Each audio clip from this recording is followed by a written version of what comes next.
An American embassy employee in London, Michael C. Ford, he's been found guilty of sexually exploiting multiple women here in the U.S. in a cyber scheme. Now, the official charges against him, they're explained by an FBI special agent in this case, J. Britt Johnson. He says the allegations portray an individual consumed with sexually themed cyber stalking and exploitation, as well as an individual who felt he was beyond detection and the grasp of authority. So this guy, this perv, was actually using a phishing scheme to lure women to giving him their email passwords and usernames. He did this to so many women, Jose. And once he was able to gain access to their accounts, accessing their personal images, even naked photographs that they had that they weren't willingly sharing, but he could see them, and holding them for hostage, making these women do his dirty work for him. He told one of them, Jane Doe 1 in this case, 18 years old. He accessed her nude photos, and then he said, you know what, you're going to go into a changing room and get me more if you want me to go away.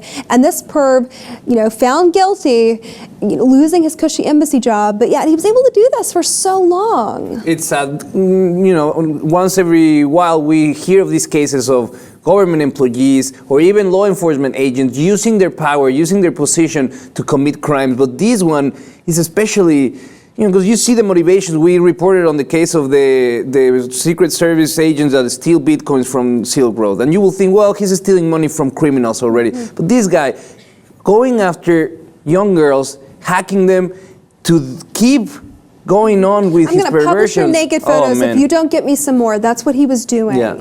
And he had so many, he was tormenting these women, threatening to humiliate them in front of their families. They couldn't catch him for so long because of his mode. He understood that the humiliation aspect for a lot of women of exposing nudity for them. And phishing scams, you never want to ever give your password or information out because of something like this. Yeah, it's awful. And what is the sentence? When is the sentencing? We know that, so he did this. First of all, I want to go over his crimes. He did this from 2013 to 2015 of this year.